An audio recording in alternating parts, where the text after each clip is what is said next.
Oi, amigo, oi, amiga. Estamos aqui mais uma vez, né, conforme havíamos combinado, para darmos continuidade às nossas atividades do direito administrativo da Universidade Regional do Cariri. Pois bem, conforme inicialmente tínhamos esclarecido, e eu vou recapitular um pouquinho aquilo que nós já havíamos falado para ficar muito claro, né? Primeiro,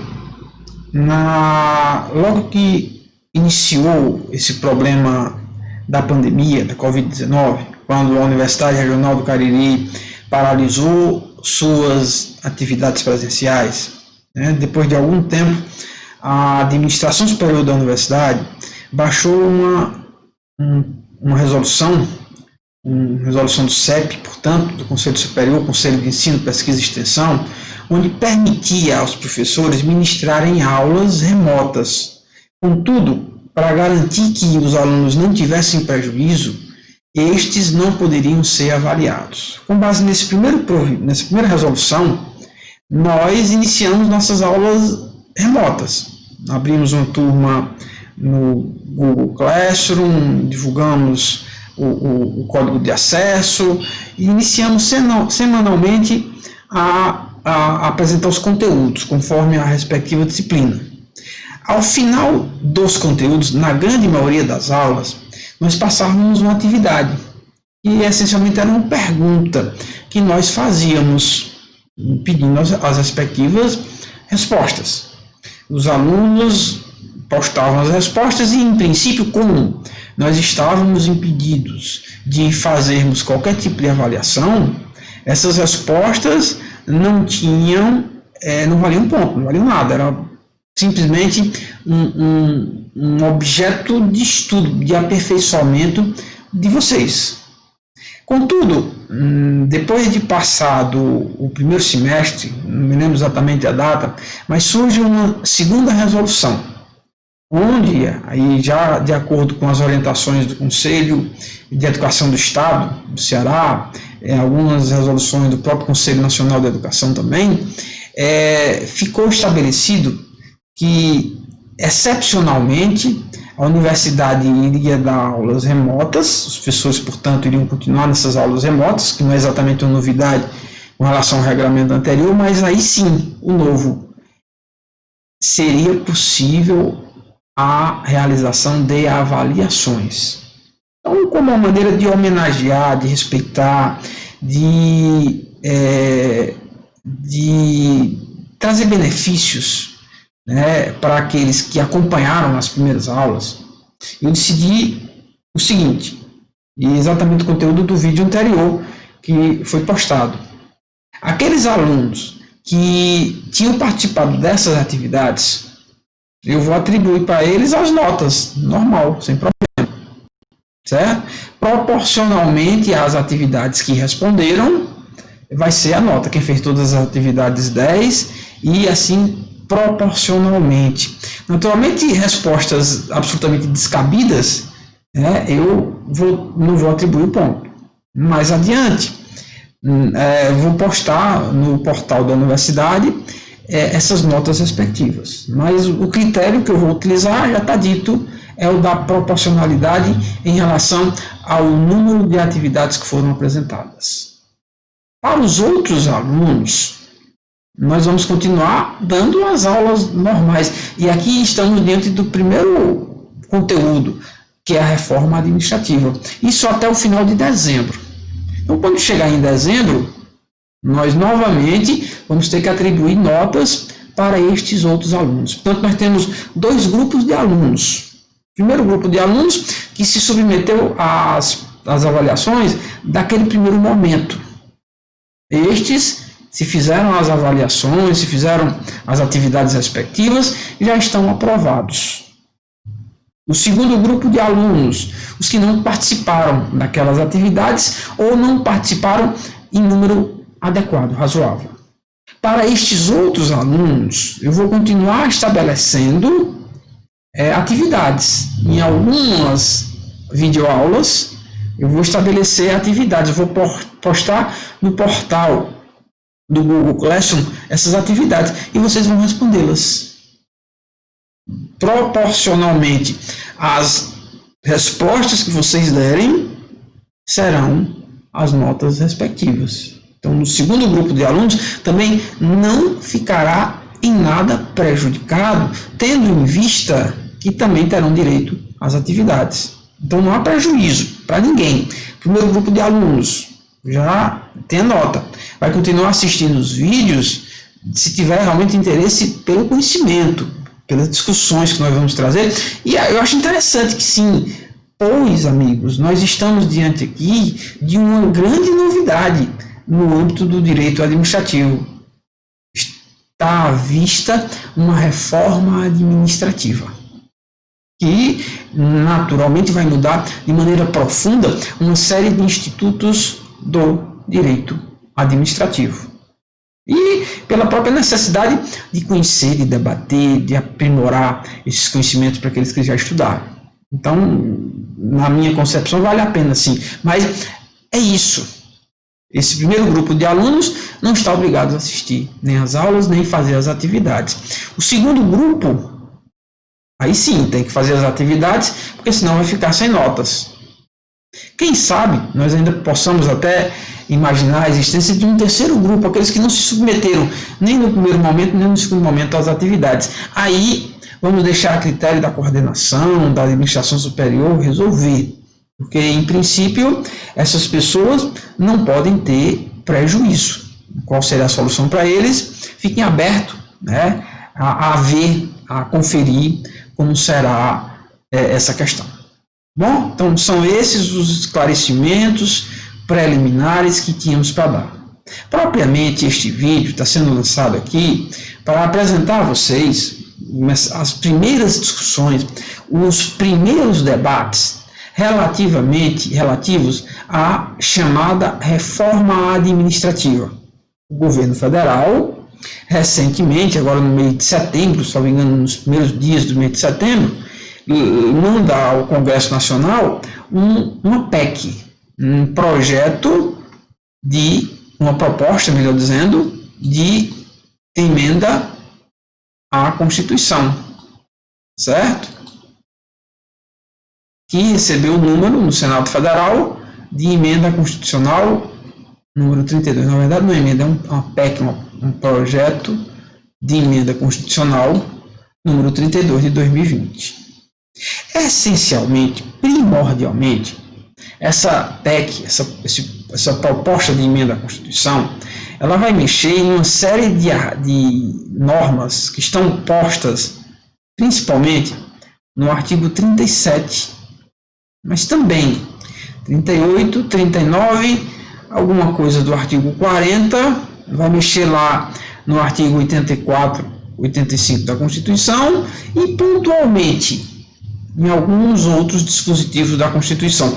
Contudo, o grosso dessa proposta, desse projeto, está na alteração do artigo 37 da Constituição, que vai modificado profundamente, a começar do caput. O próprio caput do artigo 37 é alterado para agregar uma série de novos princípios. É uma discussão muito interessante. A discussão a respeito dos novos princípios inseridos no artigo 37, nós vamos deixar propriamente para o segundo vídeo da nossa discussão. Mas as alterações são muito mais profundas, em princípio, de início, do que aparentemente elas se apresentam. Não é só acrescentar nomes, acrescentar princípios. É modificar a própria estrutura, em última instância, da administração pública. É conferir a perspectiva, a inter-relação profunda que existe entre a principiologia, os princípios e a axiologia, e a ideologia a ser implementada no âmbito da administração pública. É possível, portanto, fazer um estudo correlacionando a ideologia, modelos de poder, visões de mundo, com a principiologia jurídica, notadamente esses novos princípios que são inseridos no âmbito da administração pública. A emenda o projeto de emenda, também ele vai alterar, vai possibilitar ainda mais a realização de parcerias pela administração pública. Em si mesmo, isso não é uma novidade. A emenda 19 já trouxe profundas alterações nesse sentido. A emenda 19 lá de 98, bem antiga já, relativamente antiga. Não há mudanças tão profundas assim, no sentido das parcerias que o poder público pode fazer com entidades privadas. O princípio já existe, mas abre-se ainda mais essa possibilidade a partir desse projeto de emenda. Contudo, a principal alteração, o principal foco desse projeto ou proposta de emenda à Constituição está na figura dos agentes públicos, principalmente na figura dos chamados servidores estatutários. Na verdade, propriamente, os ocupantes dos cargos efetivos, que comumente são chamados de servidores estatutários, eles propriamente são extintos no âmbito desta reforma constitucional. É mudar, é tirar a figura do ocupante do cargo efetivo para substituí-la por outro.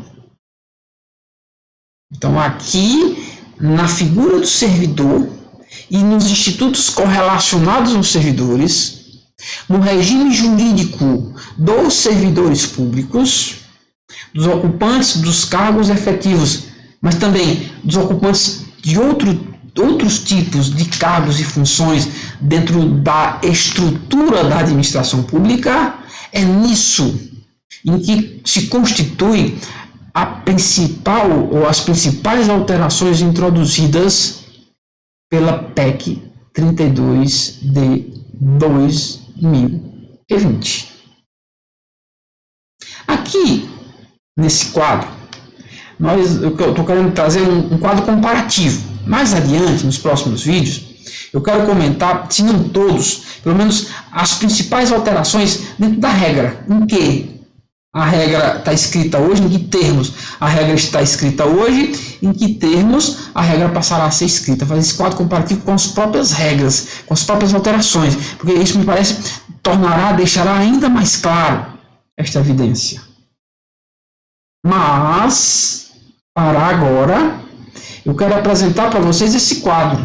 É a nossa primeira discussão, as nossas primeiras reflexões sobre essa reforma administrativa. Como está atualmente a classificação dos agentes públicos? Como pretende que fique a partir do texto da reforma? Então, é esse quadro que nos traz, que busca propriamente nos trazer esta informação. Só uma pequena recapitulação para nós compreendermos de maneira adequada a respeito de que estamos falando. Agente público. Agente público, segundo a definição clássica, eu vou ter definição de agente público. Onde é que eu vou ter definição de agente público? Definição famosa na Lei de Improbidade Administrativa. Definição famosa na Lei das Eleições. Eu vou ter também lá no artigo 73 uma definição do que é agente público. O Código Penal, quando ele fala da expressão funcionário público, ele está definindo o que é agente público. Então, há algumas definições legais famosas sobre agente público, independente delas. A partir delas, propriamente, nós podemos dizer que agente público é toda pessoa natural que exerce a função administrativa, a qualquer título. Então, eu vou ter, na verdade, dois elementos essenciais necessários para definir quem é um agente público. É uma pessoa natural, portanto, pessoas jurídicas não podem ser agentes públicos. Não posso confundir o órgão com o agente. Órgão é o lugar dentro da estrutura da administração que vai ter um complexo de competências. O agente público é aquela pessoa natural que vai enfechar o órgão, que vai tomar o lugar do órgão, vai produzir o negócio jurídico assenhorado dos poderes do órgão. O agente público, portanto, sempre será uma pessoa natural que a qualquer título esteja exercitando a função administrativa. Portanto, não é preciso uma vinculação direta com a administração pública. Essa vinculação, às vezes, vai ser indireta. Sempre que qualquer pessoa natural estiver exercitando a função administrativa, eu tenho um agente público. Aqueles titulares das escrivanias cartorárias, por exemplo, eles são agentes públicos, pois estão exercitando a função administrativa, pois são pessoas naturais, mesmo não sendo remunerados diretamente pelo poder público. Eu vou ter exemplos de pessoas naturais que vão exercitar a função administrativa sem remuneração. Portanto, a remuneração também não é um elemento necessariamente caracterizador do agente público. Os mesários eleitorais, por exemplo, eles são agentes públicos, apesar da gratuidade da sua atribuição. E às vezes quem remunera são pessoas distintas do poder público. Os terceiros em colaboração, os terceirizados. Como fica a terceirização de serviços? Ora, quem presta serviço terceirizado é agente público, pois que é pessoa natural no exercício de uma função administrativa, mesmo não possuindo um vínculo direto com o poder público.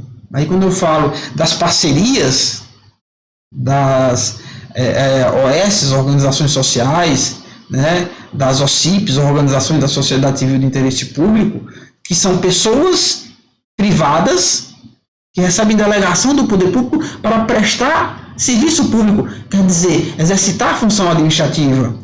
O pessoal dessas OS, por exemplo, são pessoas naturais no exercício da função administrativa, contudo são remunerados diretamente pela OS, não pelo poder público. Ainda assim, podem, sem dúvidas, ser caracterizados como agentes públicos. Então, agente público é todo esse gênero que vai comportar classificação diferente. Quando nós falamos na distinção das classificações relativamente aos agentes públicos, nós estamos querendo dizer estão submetidos a regimes jurídicos diferentes, distintos. Cada um desse tipo, dessa tipologia, cada personagem dessa tipologia dos agentes públicos são submetidos a um regime jurídico diferente. Eles são distintos exatamente porque se submetem a regime jurídico diferente. Nos agentes políticos são agentes públicos porque se submetem a uma tipologia diferente, a um regime jurídico próprio deles. Ocupantes de cargo efetivo submetem a um regime jurídico próprio deles, o famoso estatuto, cargos em comissão, funções de confiança, os temporários, etc, etc. Do outro lado, eu estou colocando aqui o que pode ser, que em princípio será, a nova classificação dos agentes públicos, ainda numa perspectiva de uma classificação provisória. Porque tanto os debates vão modificar essa estrutura, o projeto de emenda muito provavelmente vai ser muito diferente da emenda pronta, do que o Congresso, ao fim termo, acabará entregar, historicamente sempre é assim, como também a própria classificação em si, ela tende a se alterar a partir do contributo dos trabalhos doutrinários. Então, é uma primeira impressão, essa classificação que eu estou trazendo aqui nessa segunda tabela. Nesse primeiro quadro, é uma classificação mais ou menos consolidada. Ainda hoje, né, falar de classificação dos agentes públicos não é uma tarefa fácil, porque nós vamos encontrar doutrinariamente mais de uma classificação. Essa é uma classificação possível que eu estou elegendo ela aqui, a mim parece pela facilidade didática de apresentar.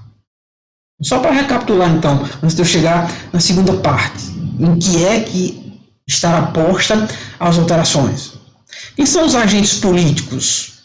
Aqueles que exercem o poder político propriamente, elegem as políticas públicas, exercitam poderes de natureza constitucional. estão, em regra, no topo da estrutura dos respectivos entes da administração. São exemplos de agentes políticos, né, os ocupantes de mandato. Então, presidente, vice, governador, vice, prefeito, vice. São exemplos de agentes políticos os parlamentares, em geral, deputados, senadores, no âmbito do Estado, deputados estaduais, no âmbito do município, deputados, os vereadores. Discute-se, magistrados, membros do Ministério Público, para parte da doutrina são agentes políticos, mas é discutível essa questão, é polêmica essa questão. Ocupantes de cargo efetivo, que em geral são chamados os estatutários, os servidores efetivos, em homenagem ao nome do cargo, os servidores públicos, para muitas classificações, os ocupantes de cargo efetivo são os servidores públicos, mas essencialmente, aqueles que ocupam cargo de uma natureza efetiva, que é a natureza que permite, que conduz a estabilidade. Os ocupantes dos cargos efetivos é que podem vir a ser estáveis. Então, quando se fala do direito à estabilidade, se está fazendo menção, referência direta aos ocupantes dos cargos efetivos. Cargos em comissão também vai dizer respeito à natureza do vínculo, provisórios. Cargos em comissão possuem vínculo provisório. Quer dizer, não terão direito à estabilidade. Ocupantes de cargo em comissão, necessariamente, vão exercer funções de chefia, assessoramento ou direção. É expresso o texto da Constituição. Função de confiança, há um paralelo muito grande com o cargo em comissão. Mas o que é que vai distinguir um cargo em comissão de uma função comissionada, ou função de confiança?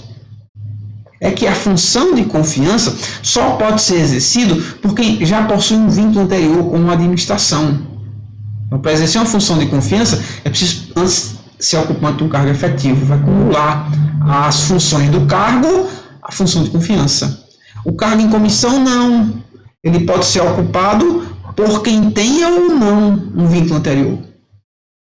Os temporários, para atender a necessidades excepcionais do poder público. Passageiras. De acordo com as hipóteses previamente estabelecidas em lei. Os empregados públicos são aqueles que vão possuir vínculo com entes de personalidade privada. Em geral, os entes da administração indireta que possuem personalidade de direito privado.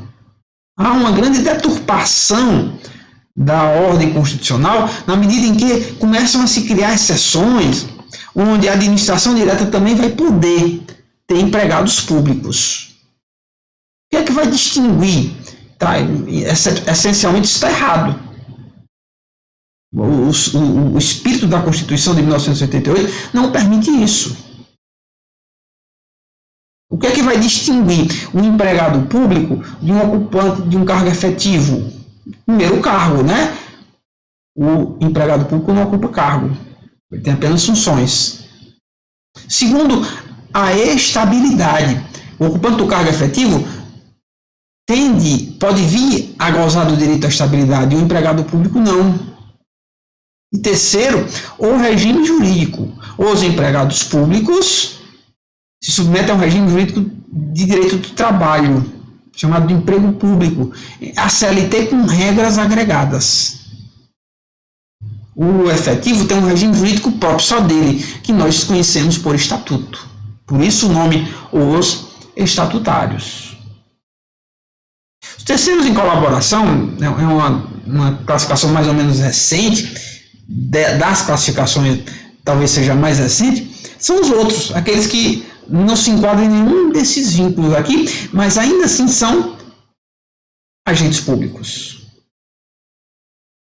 Então, serviços terceirizados são o melhor exemplo desses terceiros em colaboração, embora nós também possamos trazer outros exemplos.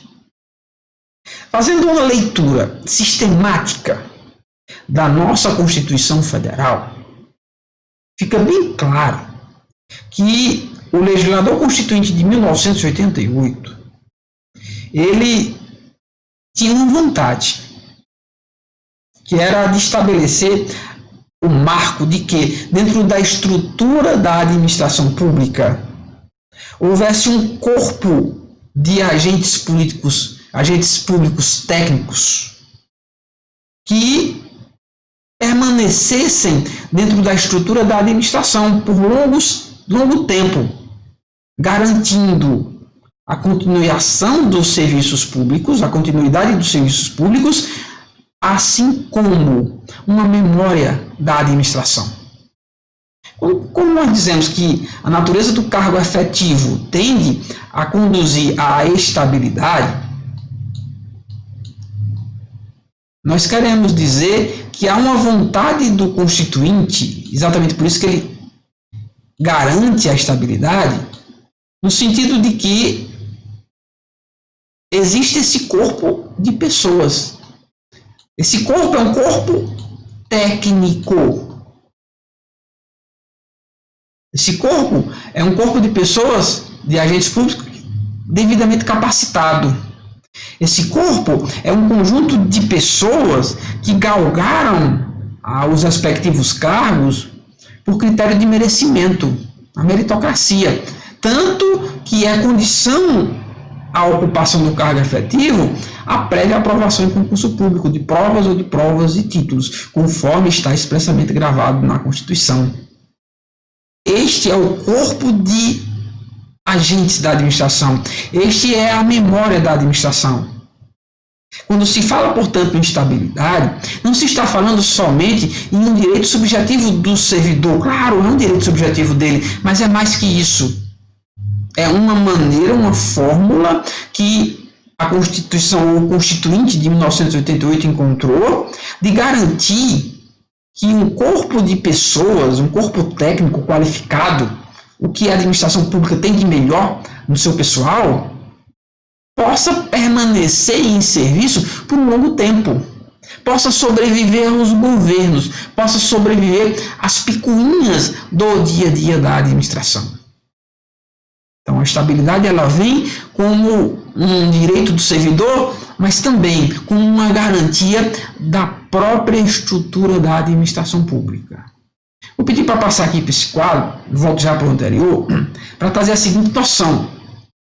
Quando nós estudamos o princípio da hierarquia dentro da estrutura da administração pública, nós estudamos com certeza a ideia de que a administração pública se estabelece dentro de uma pirâmide. Há uma organização piramidal da administração pública, onde no topo dessa pirâmide nós temos os que vão exercer o poder político, certo? No meio nós vamos ter um corpo técnico e no nível um pouquinho inferior um grupo de pessoas que vão exercer funções de comando. Então, nessa primeira ponta da pirâmide, nós vamos ter os agentes políticos, que são aqueles que vão definir as políticas públicas no âmbito federal. O presidente da República, os ministros de Estado, são agentes políticos. E eles vão dizer quais rumos, quais políticas públicas são prioritárias e devem ser estabelecidas para a administração pública. Tudo por intermédio de leis. Nos detalhes, em outro momento, nós podemos falar mais. No segundo nível dessa hierarquia, vamos ter aqueles que vão exercer cargos de chefia, de assessoramento e de direção. Vão fazer a ponte. Vão pegar aquelas ordens de natureza eminentemente política, tratadas pelos agentes políticos, e vão decompô-las, transformá-las em ações efetivas. Quem são esses? Os comissionados, os ocupantes dos cargos em comissão e das funções de confiança. Por isso que os cargos em comissão e as funções de confiança necessariamente têm que ser de chefia, assessoramento ou direção, porque estão nesse meu termo aqui. E o grande corpo de pessoal técnico que tem conhecimento científico que é quem vai pôr a mão na massa, que é quem vai transformar em realidade as políticas públicas pensadas pelos agentes públicos. Estes são os efetivos. É este o corpo permanente que o Constituinte originário de 88 quer que sobreviva aos governos, quer que sirva de memória para a administração pública. Porque é esse corpo, quanto melhor qualificado, melhor vai prestar serviços. É este corpo que vai permitir, que vai trazer um equilíbrio, né, entre as sucessivas mudanças de governo. Se nós estamos numa democracia, isso significa que governos diferentes virão, com conotações ideológicas distintas. Vão se suceder governos com uma visão de mundo totalmente diferente de outros. Como a administração pública, o Estado, como estrutura vai sobreviver se ele não tiver esse corpo permanente de pessoal que sobrevive aos governos? Então, daí a importância, isso deixa claro a importância do Constituinte de 88 ter pensado na figura do servidor efetivo, ter garantido a estabilidade ao servidor efetivo. No sentido de que isso não é só uma garantia em proveito do servidor, mas igualmente da própria administração. E aqui, só para não dizer nada, são os demais, os temporários, nessa outra faixa aqui. Eu posso ter aqui os temporários, os terceiros em colaboração, eventualmente, né, empregados públicos, quando a Constituição admite que eles prestem serviços à administração direta. São distorções, mas elas existem propriamente. Então, perceba onde é que, principalmente, a reforma quer mudar. A reforma quer mexer com este pessoal aqui, principalmente os ocupantes de cargo efetivo, porque eles são extintos pela reforma constitucional, pelo projeto de reforma à Constituição. Os cargos, os ocupantes do cargo efetivo são modificados, são substituídos. O pessoal com cargo com vínculo com prazo indeterminado.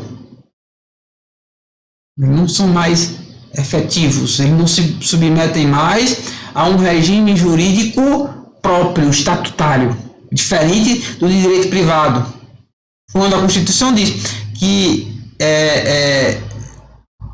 muda a natureza desse cargo, pode inclusive dizer que os ocupantes desses cargos com vínculo com prazo indeterminado, assim como os empregados públicos, é a mesma coisa, podem se submeter ao regime da CLT. Pode haver a modificação do próprio regime jurídico, que hoje é estatutário, um regime próprio, específico, exclusivo deles, pode passar a ser o regime do direito comum. Então, para os futuros servidores, ou, como diz a Constituição, ocupantes de cargo com vínculo por prazo indeterminado, acabou-se. Acabou-se a estabilidade, quer dizer, por razões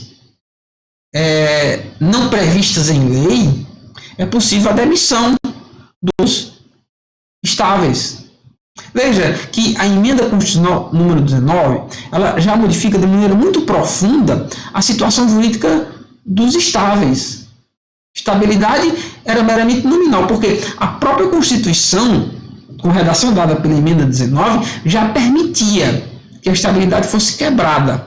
Seja porque o agente ele foi reprovado na avaliação de desempenho, tem um desempenho inadequado, mas também por outras questões, como excesso de gasto pessoal, né, e outras hipóteses previstas na Constituição. Então, já era possível, sim, a quebra da estabilidade. Agora, a novidade é que ela se acaba. Na perspectiva imposta pela reforma, pelo projeto de reforma, é assim: as pessoas se submetem a concurso público.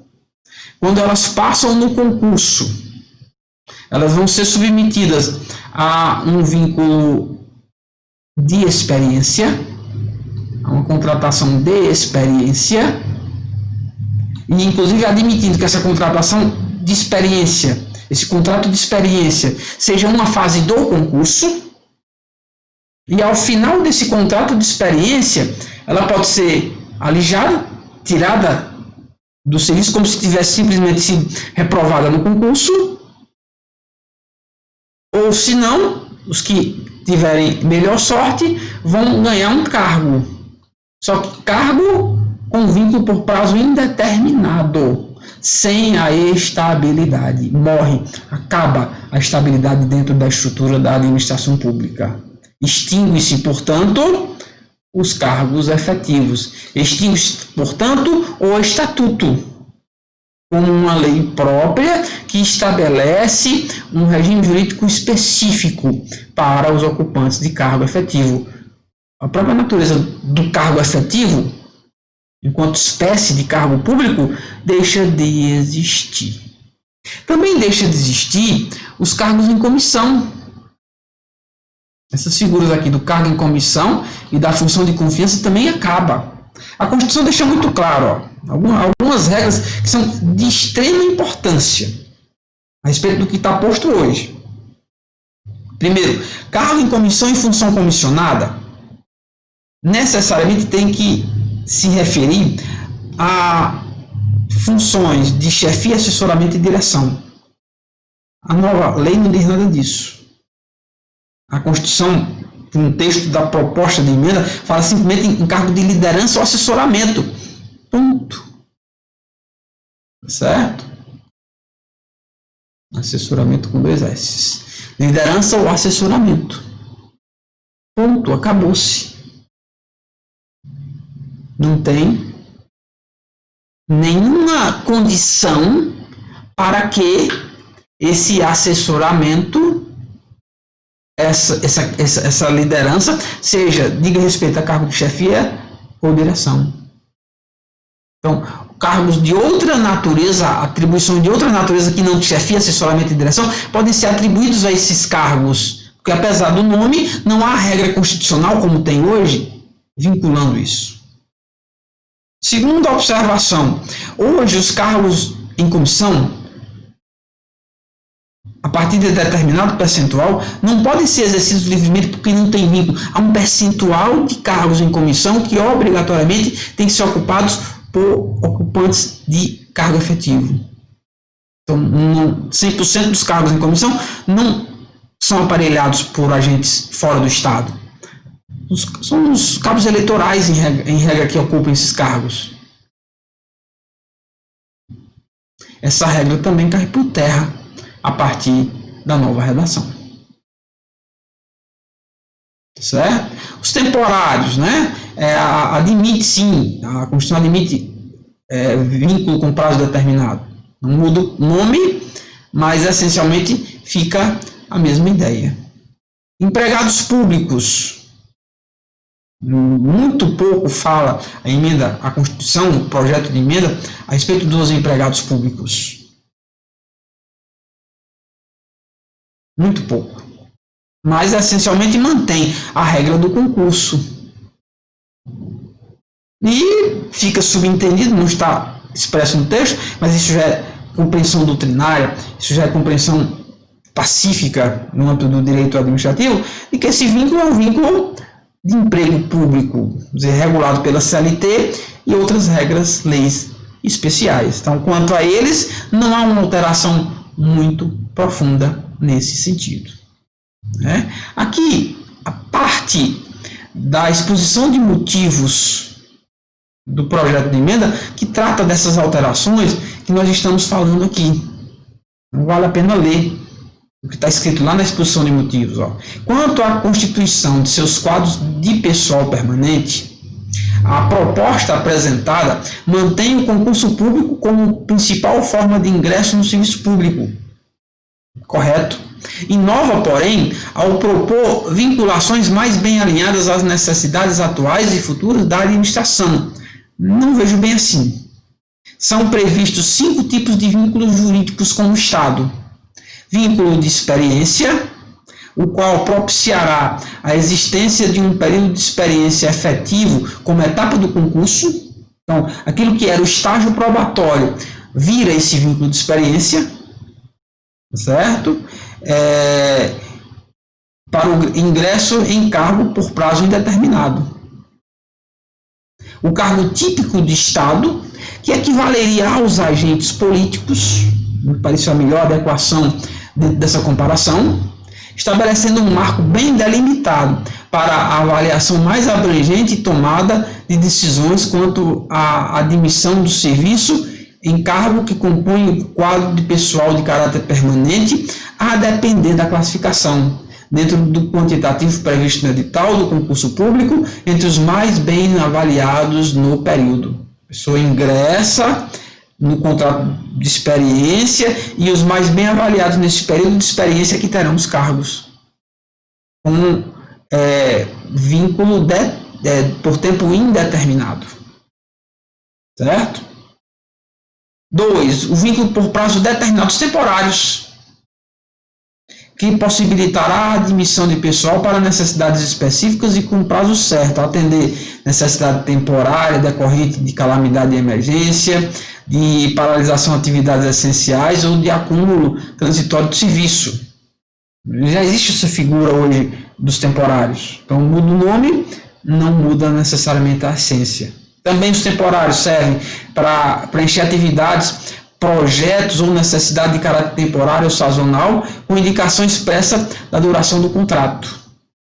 Atividades ou procedimentos sob demanda. Aqui é novidade. Não, os temporários não são admitidos para esse fim hoje. Cargo, outra espécie. Cargo com vínculo por prazo indeterminado. E aqueles, de quem passou no contrato de experiência, que vai substituir exatamente os efetivos para o desempenho de atividades contínuas que não sejam típicas do Estado, abrangendo atividades técnicas, administrativas ou especializadas e que envolvem maior contingente de pessoal. Cargo típico do Estado, com garantias, prerrogativas e deveres diferentes, será restrito aos servidores que tenham como atribuição o desempenho de atividades que são próprias do Estado, sensíveis, estratégicas e que representem em grande parte o poder extroverso do Estado. Em geral, são os agentes políticos, não necessariamente. A depender do conteúdo que nós podemos dar à figura dos agentes políticos. Mas o melhor lugar que eu achei para esses cargos típicos do Estado são as funções próprias dos agentes políticos. Aí eu posso colocar os magistrados, os membros do Ministério Público, mas também eu posso colocar o chefe do Executivo, o ministro de Estado, porque exercem funções próprias, típicas, exclusivas do Estado. E aí, com o amadurecimento, outros exemplos também podem ficar claros nessa perspectiva. E, por fim, os cargos de liderança e assessoramento corresponderá não apenas aos atuais cargos em comissão e funções de confiança, mas também a outras posições. Olha aí, outras posições que justifiquem a criação de um posto de trabalho específico com atribuições estratégicas, gerenciais ou técnicas. Quer dizer, o que é a limitação da Constituição, no sentido de que os cargos em comissão necessariamente têm que atender a funções de chefia, assessoramento e direção, cai por terra a partir dessa emenda à Constituição. Então, é boa, é ruim? Não, eu duvido de coisas boas vindas dessas emendas à Constituição. Mas, essencialmente, é um novo modelo de Estado. Esse modelo de Estado, aí quando nós formos ver na videoaula da semana que vem os princípios que são inovados, que são apresentados agora, nós vamos perceber de maneira muito clara que há um novo modelo ideológico a ser apresentado ao Estado, que não fica muito evidente. É um Estado mínimo, um Estado liberal, conhecendo os personagens que participam do governo, que propôs o projeto de emenda, até parece, mas não necessariamente nós vamos criar esse modelo de Estado liberal. É mais um modelo de Estado gerencial que em última instância, aperfeiçoa ou tenta aperfeiçoar o modelo neoliberal que foi introduzido a partir da emenda constitucional número 19.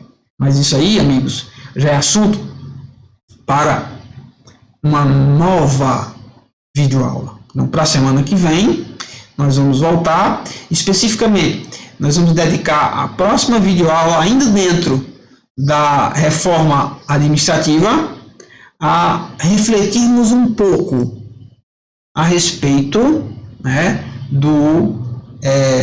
a respeito desse projeto de reforma constitucional, especialmente nos princípios que estão querendo introduzir dentro do caput do artigo 37 da Constituição, princípios novos. E eu começo já com essa pergunta: é possível o legislador constituinte, reformador muito especialmente, mas ao legislador constituinte, é possível a ele criar princípios? É a lei, é a Constituição que cria princípios? É assim que funciona? Eu vou começar a próxima videoaula exatamente trazendo algumas reflexões sobre essa questão. Por enquanto é isso. É a nossa primeira videoaula dessa nova fase. Não tem atividade para hoje, mas próxima semana com certeza tem. Um grande abraço e até a próxima, se Deus quiser, amigos.